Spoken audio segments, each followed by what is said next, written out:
Hi, so I am responding to the ASCD article titled The Myth of Culture of Poverty.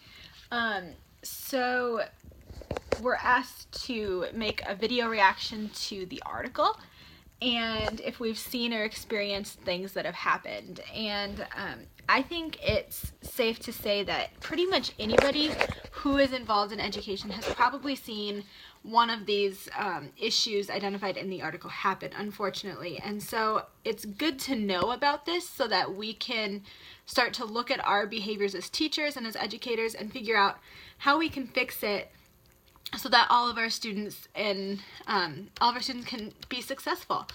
And so this article is talking about how we typically will stereotype groups of people, whether it be wealthy versus poverty-stricken families, or whether it's high students versus low students. And so this specific article talks about poverty and how we stereotype poverty students and just hold them to a lower standard, which is just not okay.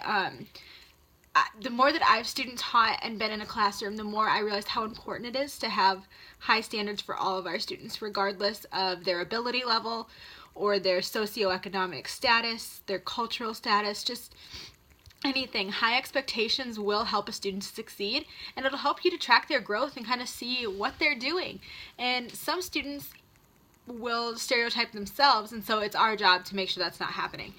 And so we're looking at myths talking about how poor people are unmotivated and have weak work ethics, and I definitely have seen where that could impact some people. But when you look at families that are in poverty, it's because of a certain situation that's happened, a parent getting laid off, or some medical situation at times. And then the other parent will work full-time, and we see a lot of families that are in poverty, their parents are working like quadruple the amount of hours that they really should be working. And so I definitely don't think that these people are lazy or have weak work ethics at all. We also are seeing that in this article that it says poor parents are uninvolved in their children's learning because they don't value education. And again, this is a myth, largely in part because wealthy parents, or impoverished parents, just don't have the time or the resources to get involved in their children's education. Whereas if you're looking at a wealthy family, typically these parents can get off of work a little bit easier to come and volunteer or buy resources for your classroom. Whereas if you have a poverty-stricken family, those parents aren't necessarily focused on helping out in the classroom or getting resources for you or their student.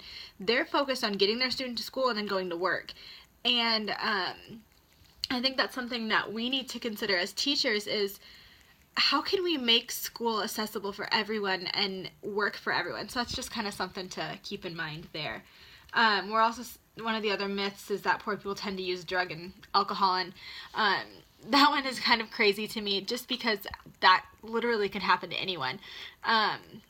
Anyone can use drugs or alcohol, and drugs and alcohol can impact literally anybody. And so just avoiding those stereotypes is kind of what I'm continuing to press here, because it's so important to stop with that.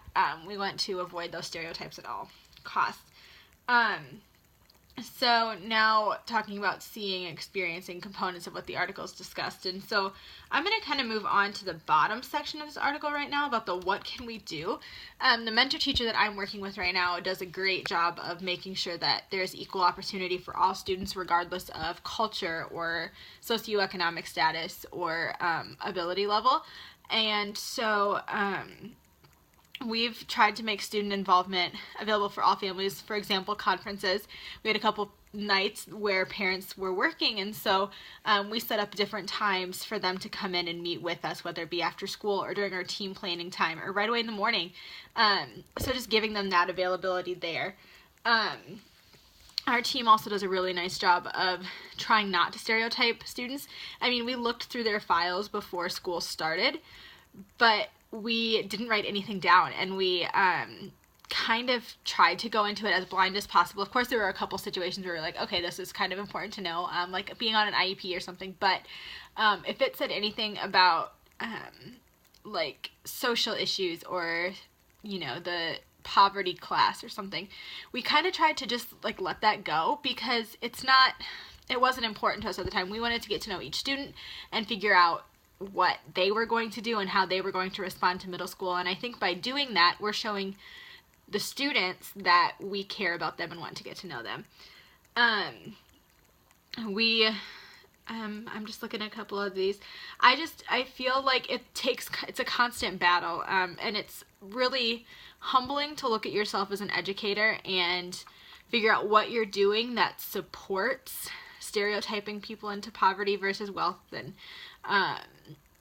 those kind of different stereotypes. And so to get this to stop and to get those assumptions to not be there, it's really reflecting, and it's working with your students and your colleagues, and really like in here, like in yourself, about not being stereotypical. And so that's kind of my thought on that. But this article we can see relate to the chapter, just because we're talking about high versus low and making sure that you are having the same expectations for all students. And so we really want to make sure that, well, the book gave a really good idea about keeping a track of how many students you call on and who you're calling on.